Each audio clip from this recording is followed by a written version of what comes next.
G'day and welcome to Reality Check Q&A. It's the time G'day. of the week where you get the chance to ask me the hard questions. And here to help me is my friend Where's the giant UFO, Ross? Where's the giant UFO? and colleague, Megan Orada. G'day, Megan. Ross, nice to see you. How are you?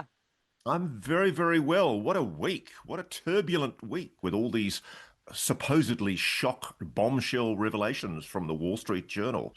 What a big yawn.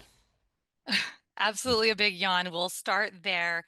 You, in our most recent episode, described this article in a few choice words: dim-witted, moronic, blockheaded. Just today, Rep. Anna Paulina Luna, she was recorded. She called it bull, you know what. Do you have any new thoughts on the article and the fallout before we get to our first viewer question on it?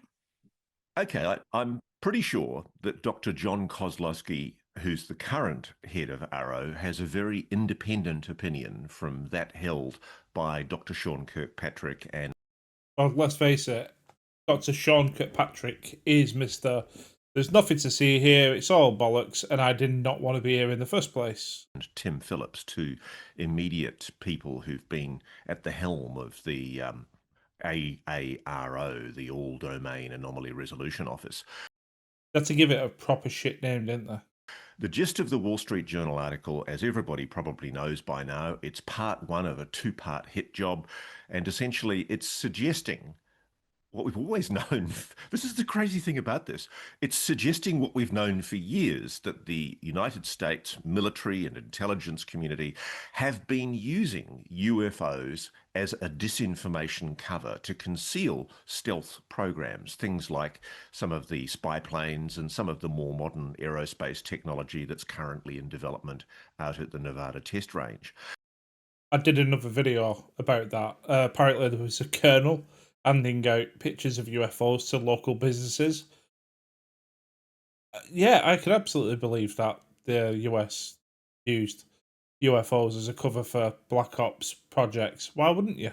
But the spin on this particular take from Dr. Kirkpatrick and Tim Phillips is that essentially what we're seeing are not alien vehicles, and that this has all been an attempt to conceal from the public the heroic work that the United States is doing in aerospace. If that were the case, okay, let's just assume that that is true. Now, surely, with some of the things that have been reported that these craft can do by Dave Forever, as an example, Ryan Graves, that means we've got technology that is far superior than anything we've got on the front lines in the military at the minute. So what we're saying is, or what the US government is saying there, we've got technology that can blow away our foreign competition easily. We decide not to do that. We'll actually put our men and women on the front lines at great risk, just because we don't want to basically tell people that we've got this technology. Also, we've got energy systems that we don't need to use propellant-based jets anymore. So, if you're saying on one hand, yes, these are all our sort of technology that we've developed, then on the other hand, you're saying, but that means we're neglecting our own military and the people of the nation, because we've got technologies that mean we don't have to use fossil fuels anymore. Make it make sense. Well, I'm here to tell you that yes, the United States does have projects in development, secret aerospace projects in development, but there is not the level of advanced technology to the extent is being clearly suggested by both men. What we are talking about here is retrieved non-human technology. Yes, they do use aliens as a disinformation cover, but the simple fact is that does not explain the whole phenomenon. And I think possibly the biggest weakness in the story published by the Wall Street Journal is its glib acceptance of somehow this seems to explain away all of the witness evidence, because by inference, all of the witness evidence is purely and simply that they've been told things about aliens and alien recovered vehicles. What it specifically ignores is the direct first-hand witness evidence. And I don't think it was a coincidence that this story was published pretty much on the dot as Jay Stratton, an extremely highly respected former boss of the UAP task force, was going public in Huntsville at the SCUAP, the Scientific Coalition for the Study of UAPs conference. Problem I've got with all these talking heads, though, we say we've got first-hand knowledge, we've got witnesses, all this evidence. We don't have anybody who's like a scientist who says, I was down in the bunker at Area 51, ripping this technology apart and try to reproduce energy systems that are out of this world. We just seem to have ex-military or people who was told something by somebody. I mean, at the end of the day, just, yeah, it adds some extra elements to the whole narrative, but it doesn't move the needle for me. In Huntsville. And essentially what Jay was saying was expanding on what he's already said, that he has directly first-hand witnessed non-human technology. So he's just one of multiple first-hand witnesses who have said publicly that they are prepared to testify to the appropriate authorities about their first-hand knowledge. I need to get into the Jay Stratton thing because I don't know what he said, what he witnessed. Whether this was basically another, I've seen a UFO flying around, I don't know. Or whether he actually was in a hangar somewhere in a military base. I don't know about the Jay Stratton story. We've got people like Lou Elizondo, we've got James Lukatsky. Lou Elizondo, for me, was very credible. But then he started showing pictures of chandeliers, which was, if it was given to him in good faith, if someone stitched him up, fair enough. But then he started talking about seeing orbs in his house and remote viewing and everything, and it was almost like he was out there to establish himself as this very credible figure, and then to basically discredit himself and therefore the topic. So I'm very on the fence about Elizondo, to be honest. You've got Jake Barber. I mean, Jake Barber's evidence is of direct first-hand participation in a UAP craft retrieval program. We've all seen the egg. It was less than convincing. In a secret operation that was coordinated by a US government intelligence agency and a private aerospace company. Now, I know because I've spoken to some of them, there are multiple other people that have given evidence to congressional committees, mainly the Senate and House Armed Services Committee and the Senate and House Intelligence Committees, and also some to the Oversight Committee, the House Oversight Committee, which is the Transparency Committee headed by Anna Paulina Luna. And I was delighted to see that Representative Luna not long ago said that she thought that the claims made by the Wall Street Journal to explain away all non-human technology were nonsense. So I think she might have used a more indiscreet word, which we're not allowed to use on this program, apparently. Everybody keeps on bleating me when I use bad language. But the simple fact is, I think it's an absolute load of cockamamie nonsense. And it's Cockamamie nonsense. very sad to see the Wall Street Journal being led by the nose by the national security state. It should have shown more skepticism. I'm actually a huge fan of the Wall Street Journal. I've got many friends who've worked there. Really good friend of mine, Tony Horwitz, worked there with Geraldine Brooks years and years ago when the Wall Street Journal was a magnificent newspaper.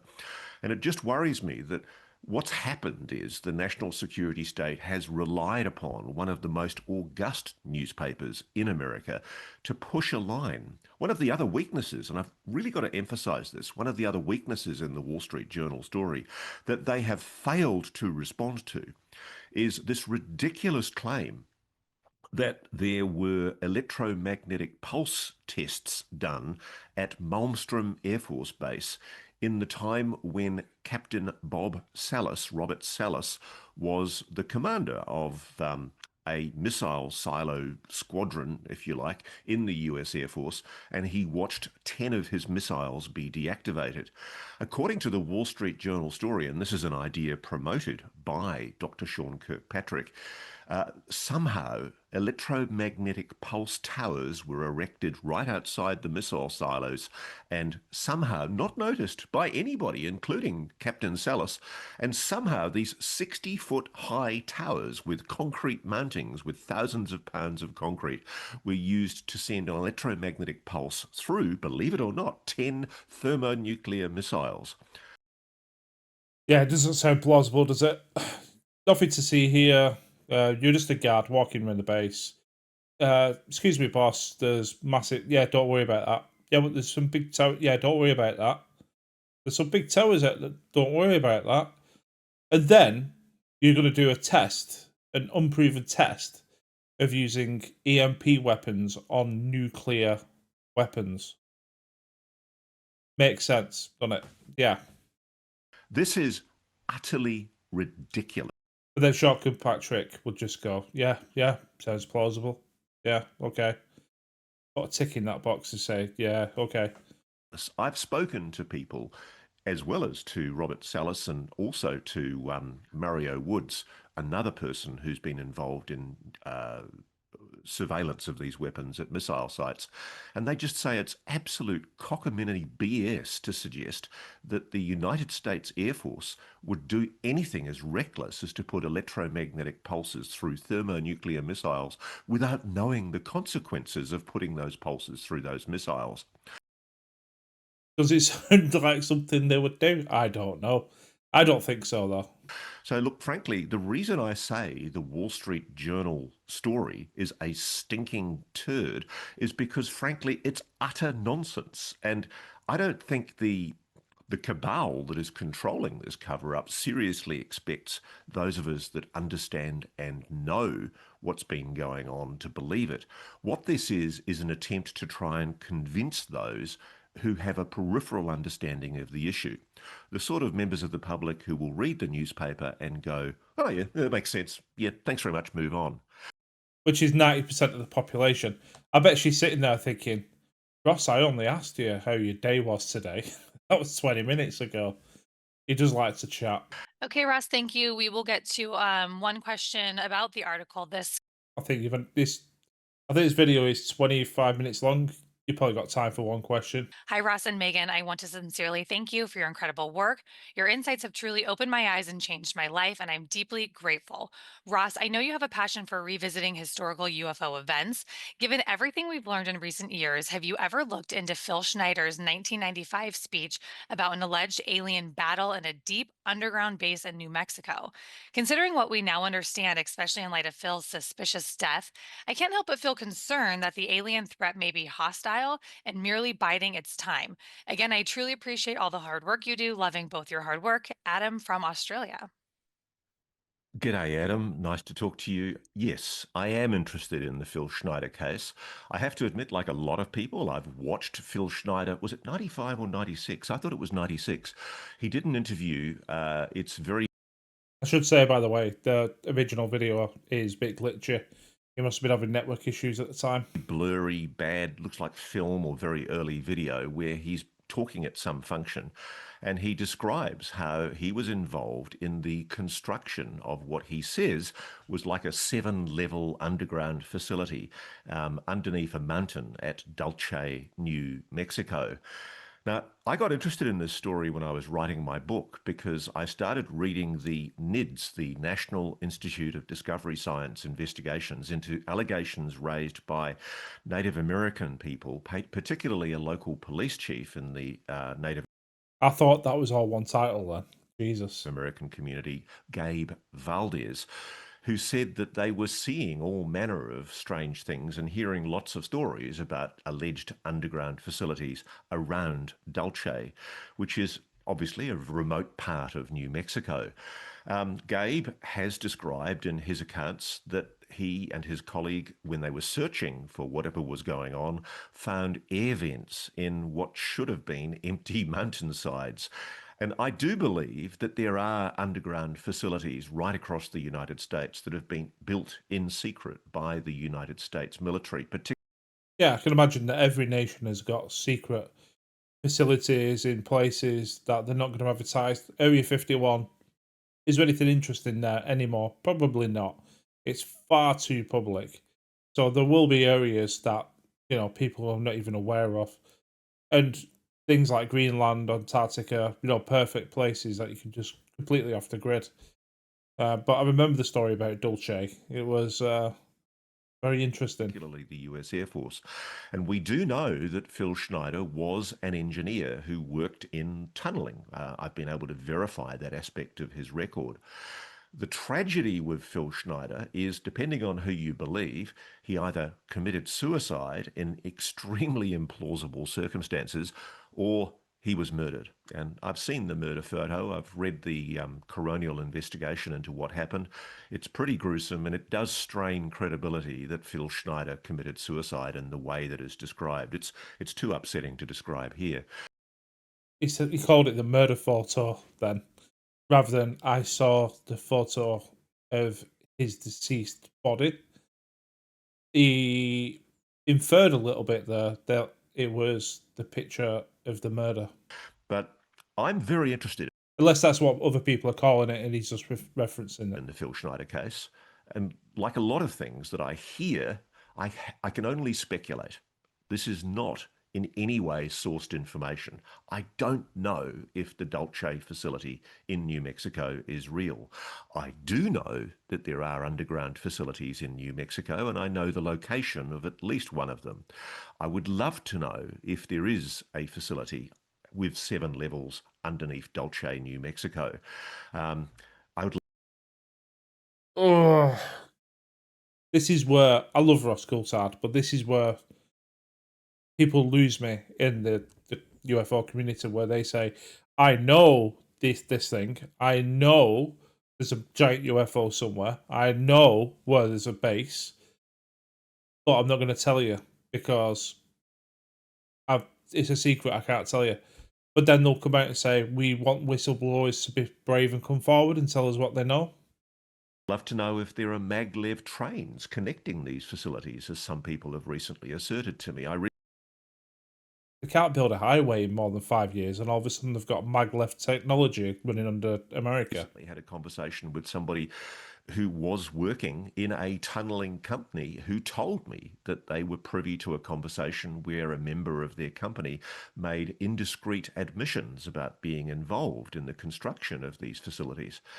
I am persuaded, and we know this for a fact now, that there is an underground facility, a hidden underground facility, likely operated by the US Air Force, which is, and essentially operating, I suspect, in collaboration with Lockheed Martin, operating near Sedona in Arizona.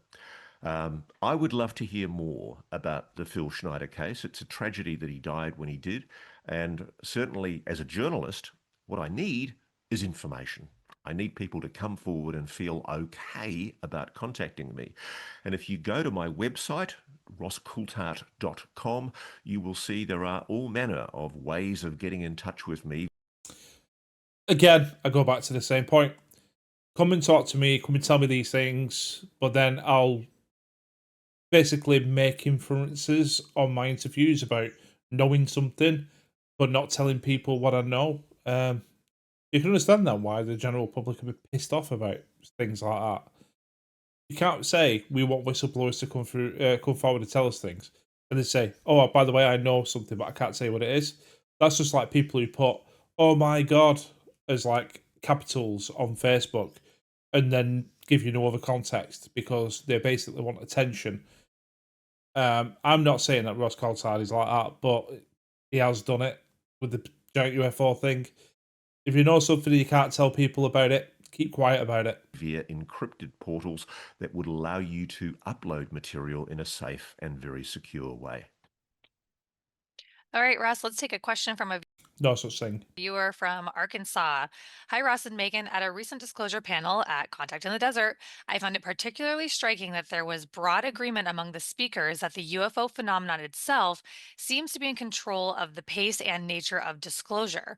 One especially intriguing idea mentioned was the possibility that certain avatars, potentially operating incognito, might be influencing or managing aspects of this process from within Washington, D.C. I'd love to hear your thoughts on this concept of avatars. Do you see any credible basis for it? And how seriously is it being considered in the circles you report on? Clifford Jones. Very controversial issue, and simply put, I don't know for sure. But I'll tell you what I keep on coming back to. Slide 9 is a document that was prepared as part of a PowerPoint briefing to an Undersecretary of Defense. From memory, it was a guy called Thomas Modley. And this was a briefing that was done, I think, by Lou Elizondo's team when they were attempting to galvanize the Pentagon to take the UAP seriously, the UAP issue more seriously. In that document, which is a PowerPoint slide, it basically talks about the capacity of the phenomenon, whatever it is, to somehow influence human cognition, perception. The suggestion there is that whatever it is, it has the capacity to manipulate not only remotely mechanical devices, including nuclear missiles. We know that they've taken nuclear missiles offline, and we know from an incident in Russia on one occasion, they actually put a missile one button push from launch, just to scare the living bejabbers out of the Soviets at the time. Well, we can't infer intent if it was aliens, right? Because we don't know what they intended to do. They might have intended to blow it, but failed. Or they might have intended to shut it down and then accidentally screwed it up. What's really interesting, Or it might not have happened at all. though, and I think this is often overlooked and underplayed, is the significance of the fact that slide 9, which Lou and others who were there at the time have resisted expanding upon. I think they were surprised that it leaked from Chris Mellon's files. The document shows a clear contemplation that the phenomenon is able to manipulate human perception. So the simple answer to your question is, if there is a non-human intelligence that is capable of manipulating human perception, can it make us see things that are not real? That's a distinct possibility. I wonder if there's any entities out there that have done that with particular platforms. So are they able to manipulate how they look? And if that's the case, does that perhaps explain why some people have said they walk among us? If they do walk among us, are they manipulating human perception? I mean, I don't know. Nah, I don't think so. this is a really important point, and I don't think we're now at the point where we can just peremptorily dismiss this kind of stuff. There are allegations on the record in briefing documents to the US Defense Department that the phenomenon can manipulate human perception. I mean, anything can manipulate human perception. You have 10 witnesses to an event and you ask every single one of them for their own statement, you'll find 9 varying degrees of what happened at that event. It's because everyone's perception is slightly different, because we're all different. So some people would perceive something happening one way. Somebody would say, "Oh, somebody was wearing green. Somebody was wearing red. There was a ball that sort of trickled on the floor, or there was an eagle that flew overhead, and someone said, "Oh, it wasn't an eagle. It was a plane." Perception's easily tricked. Anyone who's ever worn a VR headset, if you ever worn a VR headset and then looked to sort of fall over the edge of something, your body sort of goes, "Oh," as though you're falling. And it's because your senses are being tricked. So I can imagine that tricking the perception of people is probably an easy thing to do. But this is going down the route of we're all sort of being manipulated and there's some sort of beings that are got overall control of humanity. I don't know. It's one step away from ancient aliens. Once we accept the veracity of such assertions, anything is possible. And that is Ancient Aliens. You know, the guy, I'm not going to pronounce his name because it'd be terrible. But, you know, like, is it possible? And the answer is yes. I'm not saying it's aliens, but it's aliens. All right, Russ, we have another Australia viewer for you. This is Mick Dwyer. Hi, Russ, G'day, from mate. Shell Harbour, New South Wales, Australia. My Just question down the is, road. I'm sorry? Just down the road from me, not too far at all. Oh, Beautiful all place there. right. I go, Well, I if go dining there. Yeah, you and Mick want to meet up and chat about this, we can record it for your Instagram, right? It's Mick West in disguise. Don't do it, Ross. He'll get you. sure. All right, here's his question. Has there been anyone pushing the aerospace companies for comment regarding this topic? I've been following this for years now. However, they seem to be strangely absent from any discourse. Keep doing what you're doing, Ross. Love your work, Mick. They don't have to go on public record because they're not under any sort of SAP oversight from Congress. So I can imagine the answer is, yeah, you can ask them, but they'll say, no, there's nothing to it, and that'll be it. Yes, the answer is yes. When the Lou Elizondo allegations, when the David Grush allegations, and when the Jake Barber allegations were raised, questions were and have been put to aerospace companies, most notably Lockheed Martin, Northrop Grumman. And you know what's consistent about the way that they respond? They've all referred back any questions about whether there is a covert US non-human technology retrieval program and reverse engineering program. They don't deny it. They don't answer it. They just say, talk to the Pentagon. Now, if you think about it, why would private aerospace companies, if this is all a big cockamamie story, why would they say, talk to the Pentagon? Why would they buck pass? One of the reasons why is because as publicly listed companies, they are under a continuing disclosure obligation. They are corporations that are listed on the stock exchange. They cannot say or do anything that materially influences their share price without disclosing it to their shareholders. There are exemptions, I understand, in the laws that would allow them to withhold stuff on the grounds of national security.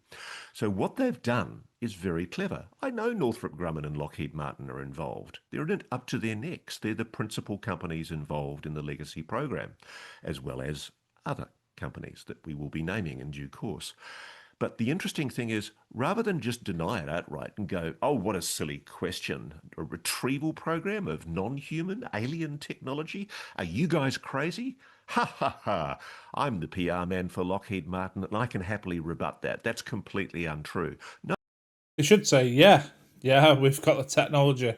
We can build him like a $6 million man. And the stock price would go up because they go, shit, these guys have got some really funky stuff. Yeah, there's going to be some really interesting technology coming out of Lockheed Martin. Stock price will go through the roof, surely. no, they don't do that. What they do consistently is they go, oh, you need to talk to the Defence Department about that. Why do they buck pass if it's not true? I suppose it's the targeted question. Have you got contracts that involve non-human intelligence apparatus from the Pentagon? Now, it might be that the Pentagon are giving them materials as saying, we want you to back engineer this material. We're going to give you a bit of material. We need you to analyze it, reverse engineer it, see if it's got practical applications in aerospace or defense programs. Lockheed Martin might not know the origin of this material, and the material might be coming from DARPA, it might be coming from, I don't know, retrieved Chinese or Russian technologies.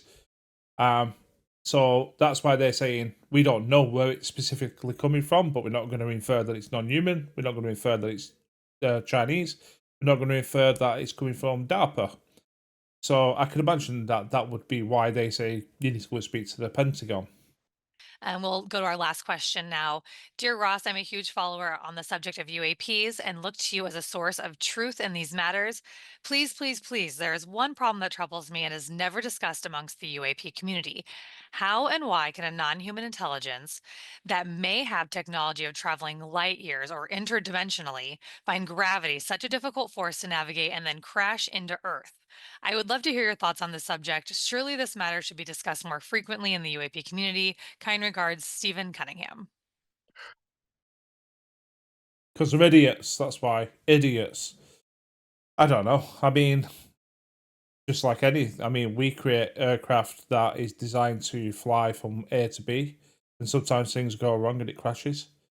Um, are they actually designed to be in this dimension if they're interdimensional things that are popping into this dimension? Or does it all not really exist and it's just prosaic examples? Well, Stephen, that's a good question. And obviously, it's one of the prime arguments you get from the debunkers as well. They scoff at the idea that an advanced civilization could somehow be so stupid as to come all the way across the universe and then crash accidentally and leave its craft for us to retrieve. That's the assertion that's been made by people to explain supposedly how these incidents have occurred. I don't know if it's actually true. I suspect, for example, that Roswell was a collision between two NHI vehicles, and that's what I've been told. Um, for example, we also know that there are allegations now on the record from people who purport to have been inside the program, including Jake Barber, who's talked about this to me and to Jesse Michaels, the fact that at different times during the time when he was working in the program as someone involved in the retrieval of craft, the United States was and is using what's called HPM weapons, high pulse microwave weapons. And So the original assertion is, oh, these things are not stupid enough to crash into Earth. They are stupid enough to crash into each other. these weapons allegedly distort or in some way interfere with the electrical field, some kind of plasmatic field around these alleged NHI craft, which means that the propulsion system is deactivated and these craft crash. Isn't it terrible to think about that possibility that our first contact with a non-human intelligence, if this is true, may involve us, stupid apes, acting offensively against non-human intelligence? This is what really worries me about what's been going on in our name on behalf of the US government in its bid to supposedly secure some kind of strategic advantage over its foreign adversaries. Maybe we should be thinking more about the morals of what we've been doing and the ethics of how we as humans should be conducting ourselves if this is true. If it's true, then surely you've got to ask the question: is why are they here? And if they're just coming and invading airspace, and I don't know, are abductions, cattle mutilations, are all these things true? Have they got nefarious sort of reasons for being here? If they're just coming at will, then is it unreasonable to be saying we are going to shoot these things down or bring these things down to understand their intent rather than just letting them do what they're doing? Because not one of them has landed on the White House lawn or said, "Here I am."